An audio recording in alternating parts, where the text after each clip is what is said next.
Hello all, welcome on, welcome in to this lovely video where we're going to be talking about the One Piece chapter. Yes, the One Piece chapter that we're going to speak about in this video right here. That is the only chapter that we're going to get for this here next set of weeks because we're on break, and that's lovely. And the first thing that I noticed that is wrong with this chapter of One Piece chapter 1121, and it's titled The Ebb and Flow of the Ages. But the first thing that I noticed is that this is the first chapter, and I believe 7 to 10 chapters where we don't have a continuation of the Yamato cover story chapter arc. We're on the cover of the Shonen Jump magazine, and when we're on the cover of the Shonen Jump magazine, it gets put onto the cover of the One Piece manga. Is this hinting at something? Is Yamato dead? I guess we'll find out. I would like to give a challenge out to you guys. I would like for you to click that like button down below for as many One Piece characters that you can name. Yes, click it that many times. We start off the chapter with a direct continuation of what was going on last chapter. Saturn decided that he wanted to go straight for Luffy and the Giants because even if the broadcast got let all the way out and there's too much information that all the insects know, I'm not letting you get out of here. There's a little bit of a scuffle going on. Luffy is warning the Giants, hey, Saturn got some weird claws. They're poisonous and we can't damage him. So it's just like, do nothing, I guess? And then on top of that, the Marines is being annoying, shooting the ship with cannons and shit. Listen, this is like, like you could not do this, like let us leave and then you just like stay like over there, back there, don't, it don't work like that, do it. And while Luffy is charging up an attack to send over at Saturn, he looks down and sees a sweating and, like bothered Bonnie. Now, what I believe this is, since he like, kind of looks down like and worry, like, what's wrong with her?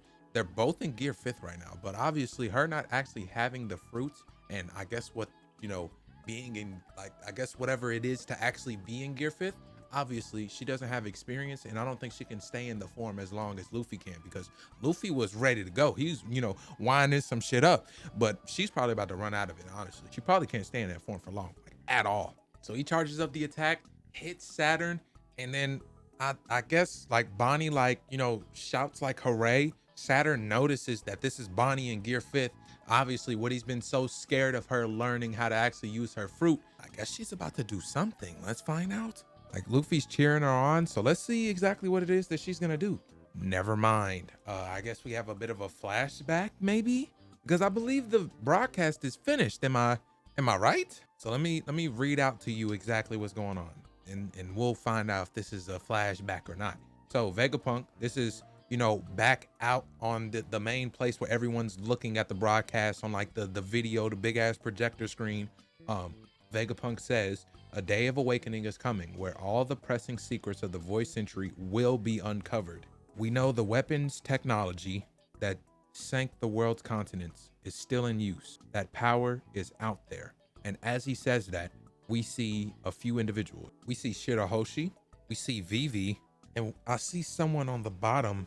This is like someone that I'm supposed to know, but I don't, unfortunately. In the comments down below, who is this on the bottom of this one right here? I don't know.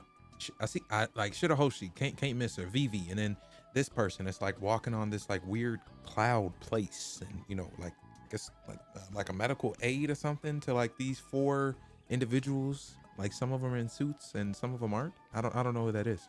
Vegapunk continues. Those with rare and unique racial ancestry are relentlessly persecuted and slaughtered today due to some mysterious quirk of history. And then we go to a flashback of some of the individuals that Vegapunk could be talking about. We see Kuma. Someone's asking him, are you a buccaneer? And then Kuma says, what makes my blood so special anyway? We go over to Marco. He thinks of something in the distant past, and he's thinking about whenever maybe he last talked to Whitebeard, because this is like, an older Whitebeard, this isn't like Prime or anything like that. So he's just thinking about Whitebeard in that moment. But he's saying, Vegapunk continues, I'm talking about the distant past. Back then there was a kingdom of gods up there. And then we go over and we see King. Obviously, King is a Lunarian. We still don't know a lot about that. Flashback to that. The world government is offering 100 million berries for any information on the Lunarians. This is a memory of King. I don't know if this is a flashback. This might be a look into what King's looking like right now. He's got bandages all over him and stuff. This might not be a flashback. And of course, I don't know if it's like a different race of anything or anything. Yeah, it's a different race for sure. We see Pudding. I mean, she has 3 eyes. It's not rocket science. And then we get back to the action. Saturn is getting a little bit, a little bit frustrated. So he's like, I bet I'm gonna just go on the full attack on Nika. But you're forgetting, there's another one. And we have a big panel, a big page. Let's take it piece by piece. Starts off with a flashback of basically what's going on. Bonnie and Saturn, they have history. So this is just a, like kind of a look back on everything that Saturn has done to Bonnie. So we start off. This is Saturn talking to Kuma back in the day. He says, you can either live as a slave or die. Nothing else can be tolerated for someone of your ilk. That is what the tides of time have decided. Then Bonnie says, how dare you, all the things that you did to daddy, what you did to mommy. I ain't gonna lie, what you did to her mom that still hurts, bro. And then for some we get a look at Kizaru, and this is just another like silent tale of exactly how Kizaru feels. That was like a perfect person to put on the screen. Once again, this is a whole thing with Kizaru. Like, I don't know if that was someone that was sent here purposefully, but this was like the worst person to send, because like Kizaru was the closest to Vegapunk. So these words for sure have an impact on Kizaru, because I'm sure if it was a different universe, he wouldn't want this to really be happening. We go back to Saturn. It's another flashback where he says, your mother ended up being a part of my drug experiments. And then Bonnie says, how dare you call yourself a god? Real gods do exist. Then Kuma says, Bonnie, say hi to mommy. And then we keep on going. She just starts bawling at this point, starts bawling, crying. We go to another Kuma flashback. He says, I wanted to be a hero, someone who could save people. Oh, okay, I might have read it wrong. A continuation of what Bonnie said before. She said, real gods do exist, real heroes too. And then the Kuma flashback. She says, all I ever wanted was for the three of us to live in peace. Being alone for so long made me want to die, but I kept going. She says, I owe everything to those two. And then you see Kuma and Bonnie's mother one more time. They say, thank you, Bonnie. We're so glad that you're born. And Bonnie says, they've blessed me in so many ways. And then she draws the hand back. I don't know if I see any hockey or not. I don't know. The shading's a little, I don't know. But Luffy and Bonnie both have an attack they're about to send at Saturn, and it's called Liberating. Okay. Now this is Bonnie's attack, and then Luffy's just kind of adding on to it. He's adding like a Gatling gun, but Bonnie is just like just doing a, nah, that's hockey. That's hockey. Hey, that's hockey. Nah, that's hockey. You can't mistake that. That's hockey for sure. That is hockey. So this is Liberating Nika Punch from Bonnie. And then even though I skipped past that, even though I skipped like the main juice of this panel or this page, we're gonna go back and re-go through exactly what's going on. So this is a continuation of what Vegapunk was saying. He's saying there will be a reckoning on the day those answers come. You must be on guard to protect yourself no matter what happens. I have faith in humanity's capacity for wisdom. I have faith in science. Space GER died 25 years ago, and it's been 2 years since Whitebeard's death. A new age is heralded by the passing of old legends. Oh, Roger died 25 years. Okay, yeah, that makes sense. And then we have the Nika Punch. And actually, hold on. This looks like for the first time that these punches that Luffy's throwing at this individual is doing some damage. They knocked off every single last one of these dudes. He's just got holes through him, like full on ace holes. Holy shit. Where was all this at when you first fought him, Luffy? Vegapunk says today, as like we're seeing this scene of Saturn like falling back into the ocean, like off of the main ship with all these holes through him, all of his legs is gone. Vegapunk says today, there are certain individuals who can't be oppressed. Everyone's cheering. Bonnie is crying. Luffy is saying we really sent him flying, but isn't he just gonna heal all this back? I mean, I think this is going to delay him enough to where he may not be able to catch up on this. But then you just send the guy who can fly. Everyone's cheering. Is that Kuma saying good job? Bro, Kuma, are you alive or not? And then we finally see the Sunny flying through the air. And to continue what Vegapunk said, let me go back. He says there are certain individuals who can't be oppressed. Such individuals are probably the closest to the truth. A coincidence, or did Roger set this all in motion? So the Sunny's flying down. All the punks on the crew are currently crying. Zoro's just chilling because, you know what I'm saying, you got to keep his cool points. and they're just falling. And then we go back to episode 1. Roger, my treasure, it's yours to find. Everything is right where I left. I don't know what that means, but you know. And then we look over at his right hand man with Shocky, just like asleep right now. And then everyone's kind of cheering up. Oh, is this something that he actually like shows on the video broadcast? And everyone's saying, all right, Vegapunk, I like where this is going. And then we go to the current Hachinosu, Blackbeard's lair.